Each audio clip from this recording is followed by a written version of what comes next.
Hey. Hey, how you doing? Happy Monday. Happy Monday indeed.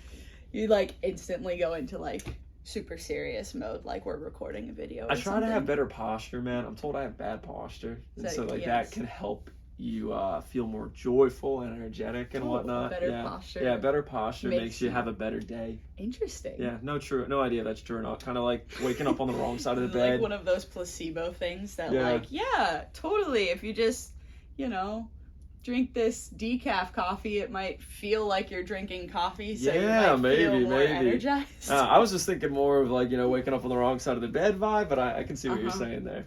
Yeah, wrong side of the bed. Yeah. Those were some cute pictures of Cora you showed us. Yeah, it was fun. I can't wait till one day she's gonna be really grumpy with me that I did it, but doesn't understand that now, so. No, she doesn't. Yeah. But yeah, all of our messages are recorded and are on the internet. Yeah. So. I may or may not have had to crop my wife Emily out on one of them, and she said I wouldn't be coming home if she was up on the screen. Yeah, she was also pregnant with Atlas in the photo, so. That definitely sounds like Emily. Yeah. Well, I'm glad that you cropped her and had somewhere to go sleep last night. Yeah, exactly. Yeah, I'm happy for you. Yeah. Okay, well, so we talked about the light yesterday, which is a parable of Jesus. I guess we should probably just remind everybody, like, hey, we started a new series yesterday. Yeah. Yay! Yeah, parables for the summer series. Which is really cool. Jesus used parables a lot to teach, and so those are the things that we're going through this summer. Yeah. You defined parables, which was good to do. Yeah. The way that you defined them was using the familiar to demonstrate the unfamiliar. And I thought the point you made when you brought the lamp up on the screen was really good, because when we think about lighting like a room, it's flip the switch. Everything's illuminated. Yeah, there's even right now. 1, 2, 3, 4, 5, 6, 7, 8. There's like 8 light sources from the ceiling. No effort at all. Plus this like fancy circle light that we always use when we're recording videos. It's really bright. It's super bright. Yeah. You can probably see rings in my eyes. So we have all this light, but that was not the case at the time. So they had these little tiny like lamp candle things. One little flame. And it's more like a flashlight in a dark space kind of situation. For sure. And I would say too, you think about the placement that, and yeah, maybe today with modern electricity, we do think a little bit of like where we put a lamp or whatnot, but not really, not like compared to back then when, man, if you had one source, where would you put this in the room to make sure that the most light could be experienced by everyone? Yeah. And, you had to keep it filled. Something, again, that I don't think any of us put oil in our lamps anymore. Unless you live in, like, Massachusetts or something. Or, what, in Massachusetts? I don't know. I feel like that's still up there. Can anybody please report back on what's happening in Massachusetts? That, old whaling vibe area, maybe. Oh, okay, yeah. That's like what I was old, thinking. Like, fancy lamps. I always Moby think, Dick, Yeah, somebody might be doing it for, like, the nostalgic value. Maybe. Like, they have the old lamp. Yeah. But I think like that speaks to, if that's a totally unfamiliar concept to us, completely, right? So when Jesus is teaching, that would have made sense to everybody. It doesn't hit us the same way. So kind of shows like just the importance of understanding the culture that Jesus was teaching to. Yeah. The lessons apply to us, but and what is the vehicle that he uses in these parables to make the point? And it's like he really is referring so much to a lamp across all the different tellings of that parable, light of the world. And it's just like, okay, man, like we really need to understand this lamp then. We really need to understand light that comes from this lamp. And again, that Jesus is that ultimate source, which like, again, if you just read it out of context, right away he just says, you are the light of the world. But again, then when you look everywhere else, you understand that no, actually, Jesus is our ultimate source. Yeah. I was laughing because yesterday, Phil and I had a really unpleasant project that we had to do at home. Oh, no. So we came to church, and then we went home, and we had to open up our crawl space and get under there with all the little buggies and random stuff. There was a snake skin that I'm choosing to like suppress the memory of that. But under there it's like super dark, right?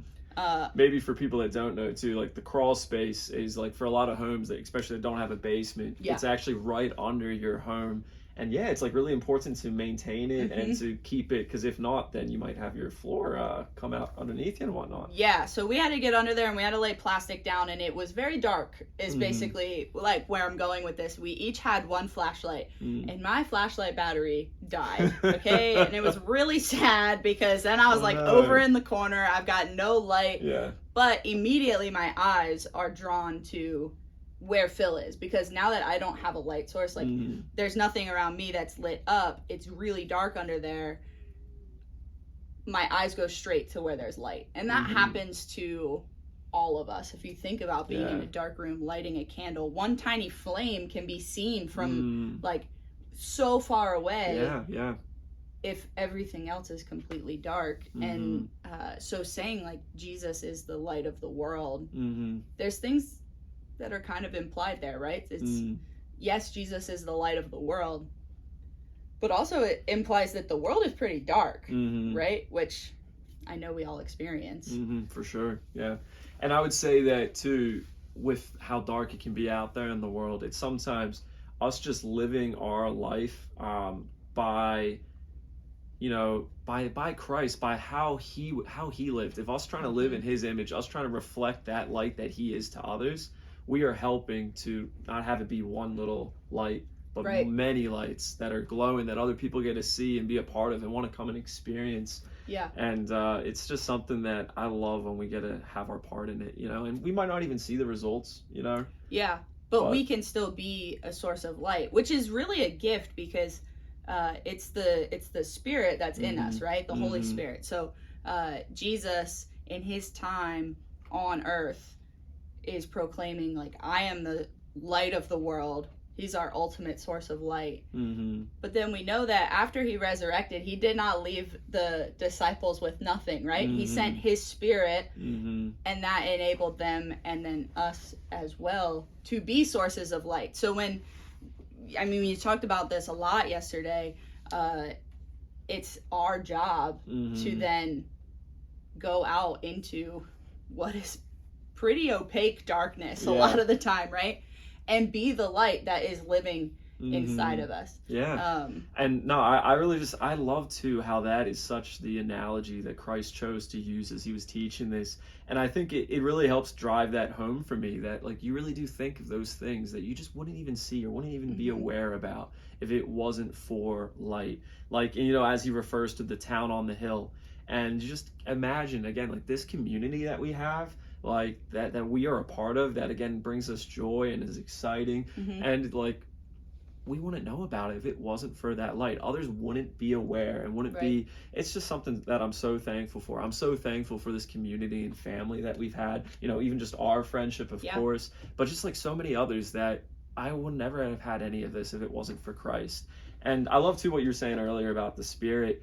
That the Spirit's within us, and even when we are feeling down and having a bad day, the Spirit hasn't left you. Christ is still with you. And I think that's something that sometimes we might even forget about, like like we're so mad or so grumpy or so upset about something that's happened, that Christ is still there with us, and we just need to remember that and to fill ourselves up in that, so that we can then be shining bright.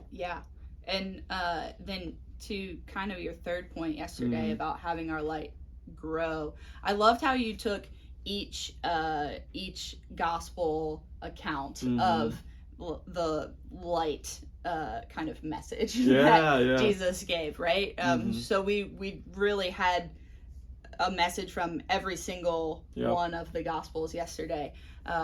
In Luke, the way it talks about it is kind of how our eyes light the body, and that's such an interesting concept, like the things that we're seeing and the things that we're doing and participating in affect our light source for sure in the world. And so are we looking at things, are we engaging with things that are growing that light source, or are we actually kind of damping it out with the things that we're seeing? It's a good, important thing to be aware of. Yeah, and I really love too that telling there in Luke is really focusing in on our eyes and where we are looking with our eyes for our source of light to fill ourselves up. Because like again, like we're not saying we're all going to be at 100% fully full, fully glowing all the time. Like, that's just, it's not possible. Like that was Christ, and that's not any of us.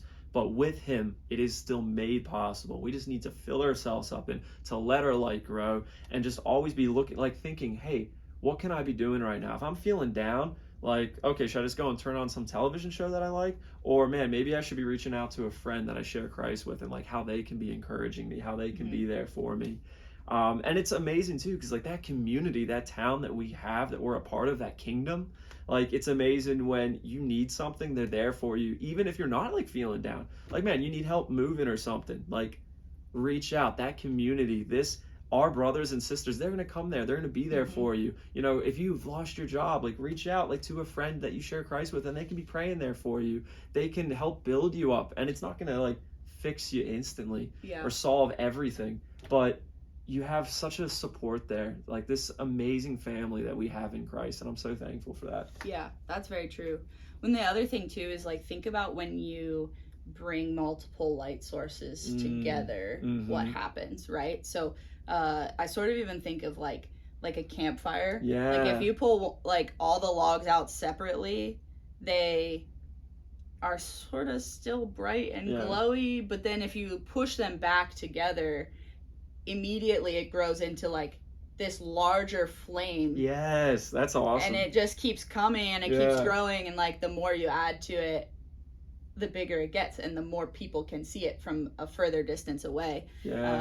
I always think of when we like at Christmas and we have a single candle and we light it, and then 2, then 3, and then all of them, through the whole room. The whole room is glowing. It's, I don't know about you guys, that is probably one of my favorite like memories, that as when I was first saved and just coming to church and seeing that, it was so impactful on me. And the fact that we do that every year, and again, like we can do that every day. Like it is truly like, how are you being that light? How are you helping that light spread to others? And it speaks to the importance of fellowship and of gathering together with each other and community, all of those things.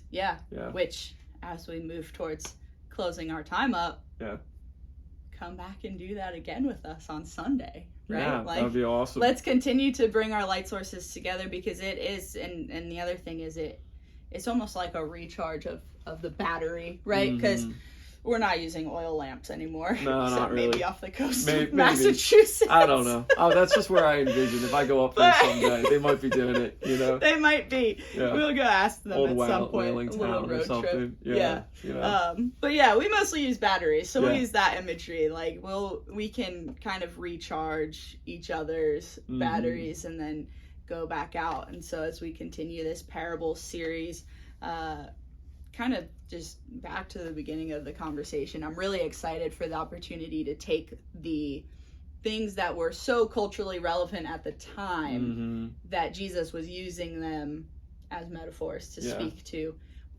what his message was, and then like kind of bring them into our own understanding, like this light. It's something that I love about the parables, and it's just something that you can see too is so effective as, again, how many times it's retold, granted in different ways, but for significance. It's something that clearly as a teacher he impacted to his followers, and that now us still, all these years later, are still just reflecting on his word and what is really the meaning behind this. You know? Cool. Well, thanks for having me. Sharing always with us and studying and all of the things so that you could teach us so well yesterday. And I don't know about that, but thanks for coming to the table. Glad to be here. Appreciate it. Thanks for having me. Yeah, anytime. Have a great Monday, you guys. We'll see you guys next week. Yeah, see you next week. All right.